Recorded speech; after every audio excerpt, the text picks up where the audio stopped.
കുഴൂർ ഗ്രാമപഞ്ചായത്ത് 2024-25 സാമ്പത്തിക വർഷത്തിൽ 100 തൊഴിൽ ദിനങ്ങൾ ആദ്യം പൂർത്തിയാക്കിയ തൊഴിലുറപ്പ് തൊഴിലാളികൾക്ക് പഞ്ചായത്ത് പ്രസിഡന്റ് സാജൻ കുടിയന്റെ നേതൃത്വത്തിൽ വിമാനയാത്ര സംഘടിപ്പിച്ചു. തുമ്പരശ്ശേരിയിലെ തൊഴിലുറപ്പ് തൊഴിലാളികൾക്കാണ് വിമാനയാത്രയ്ക്ക് അവസരം ലഭിച്ചത്. Kuzhur panchayat president Sajan Kudiyan, vice president Rajani Manoj, സ്ഥിരം സമിതി ചെയർമാൻമാരായ സന്തോഷ് കുമാർ, സണ്ണി കൂട്ടാല, ബിജി വിൽസൺ, പഞ്ചായത്ത് അംഗങ്ങളായ ബിനോയ് പൗലോസ്, സേതുമോൻ ചിറ്റേത്ത്, റോസ്മേരി രാജു തുടങ്ങിയവർ സംസാരിച്ചു.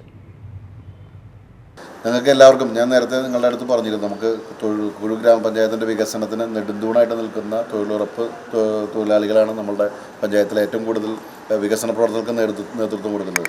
അതായത് സ്വയം തൊഴിലായിട്ട് അവർ ഏറ്റെടുത്തിട്ടുള്ളതും വിവിധ വാർഡുകളിലെ വീടുകളിലേക്ക് മറ്റുള്ള കർഷകർക്ക് സഹായിക്കുന്നതിനും പഞ്ചായത്തിൻ്റെ വികസന പ്രവർത്തനങ്ങൾക്കുള്ള ഫണ്ട് സമാഹരിക്കുന്നതിന് ഏറ്റവും കൂടുതൽ പ്രവർത്തിക്കുന്ന തൊഴിലുറപ്പ് തൊഴിലാളികളാണ്.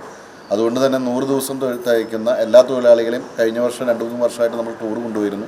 ഈ വർഷം വ്യത്യസ്തമായിട്ട് ആദ്യം 100 തികയ്ക്കുന്ന എല്ലാ വാർഡിലെ എല്ലാ തൊഴിലാളികളെയും നമ്മൾ ടൂർ കൊണ്ടുപോകുന്നു പറഞ്ഞിരുന്നു. അതിൻ്റെ ഭാഗമായിട്ട് 2-3 വാർഡിലെ എല്ലാ തൊഴിലുറപ്പ് തൊഴിലാളികളും 100 തൊഴിൽ ദിനം തികച്ചു. ഒപ്പം തന്നെ മറ്റുള്ള വാർഡുകളിലെ തൊഴിലുറപ്പ് മേറ്റന്മാരെ നമ്മൾ കൊണ്ടുപോകുന്നുണ്ട്. മൊത്തം 44 പേരെയാണ് നമ്മൾ ഈ വർഷം ഫ്ലൈറ്റ് യാത്രയ്ക്ക് നമ്മൾ ഒരുക്കിയിട്ടുള്ളത്. അപ്പോൾ ആദ്യത്തെ സംഘം ഇന്ന് 24 പേര് ഇന്ന് സേലത്തേക്ക് പുറപ്പെടും. വൈകുന്നേരം അവർ തിരിച്ച് ട്രെയിൻ യാത്ര സൗകര്യം അറേഞ്ച് ചെയ്തിട്ടുണ്ട്.